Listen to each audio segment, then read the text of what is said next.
Hi, liebe Filmtoast-Freunde, wir sind hier zu The Bikeriders, der neue Film von Chef Nichols, der das Drehbuch und Regie geführt hat.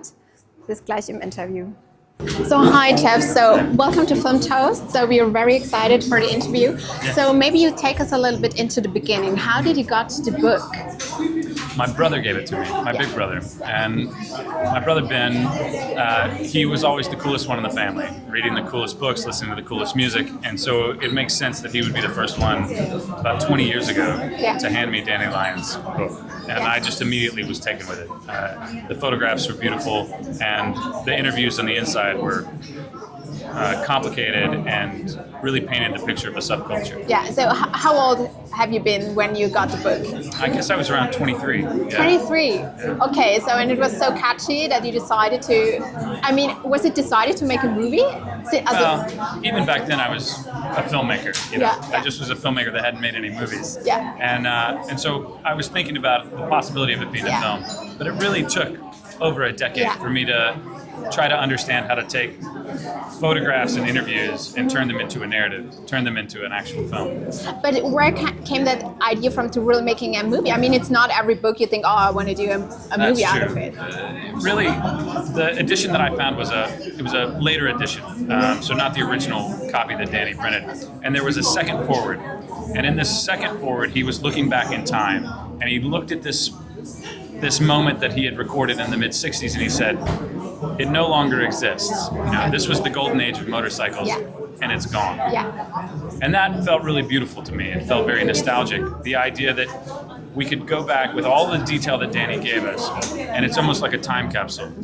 We can visit this place in time that does not exist anymore. It can't exist again, which I think is kind of beautiful. So, congratulations to this amazing movie. It was definitely an emotional ride for all of us. So an amazing, outstanding cast. So did the cast, you know, did they act it over your expectation? Did they change the scenes, you know, because their acting was so outstanding? Yeah, I think whenever you work with actors at this level, and I've worked with a lot of great actors in my career, they take the material and they always improve upon it. Yeah. I can honestly say without Tom Hardy in this role, you wouldn't have the sensuality, you wouldn't have the complexity. He brought all of that. If you just looked at the words on the page, it's a guy that started a club. But when Tom Hardy shows up, all of a sudden there's danger, all of a sudden there's sexuality, all of a sudden there's complication.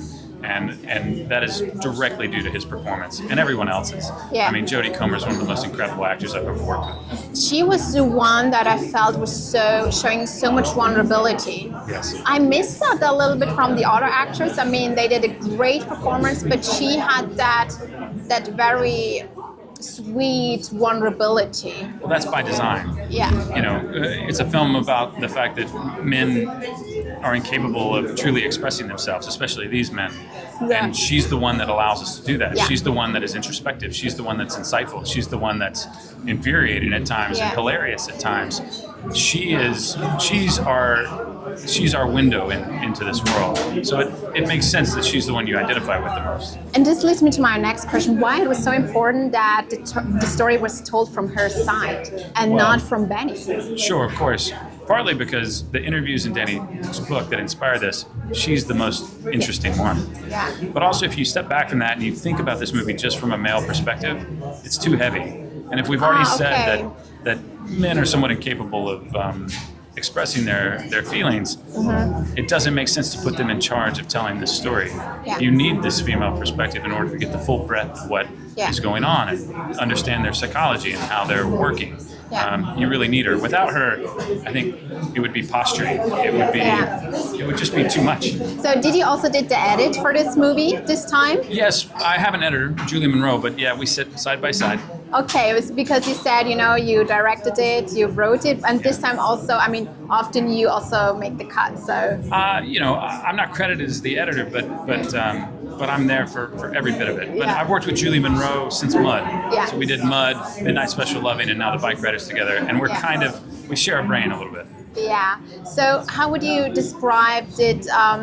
Changed or evolved this whole biker scene or this area? Did you want to bring that back to inspire new people, or what? I wanted to show what is no longer possible. Yeah. You know, this very much shows a point in time that was unique to that point in time and to this place and these people. Yeah. It doesn't exist like that anymore. I mean, if you're making heritage. the conscious choice to join a biker gang now, it's for completely different reasons than these guys had for starting it. Yeah. And that was an important shift to show. Yeah. You know, it's in the middle of the 1960s in the United States. This is a tremendous inflection point for our country and for the people in this film. Yeah. And that shift is really what's at the crux of our film. Okay, so last question. What was the funniest moment on set? Funniest moment? Oh, man. It probably belongs to Michael Shannon. I could watch that guy give that speech about Pinkos all day long. Okay, yeah. So thank you so much for your time.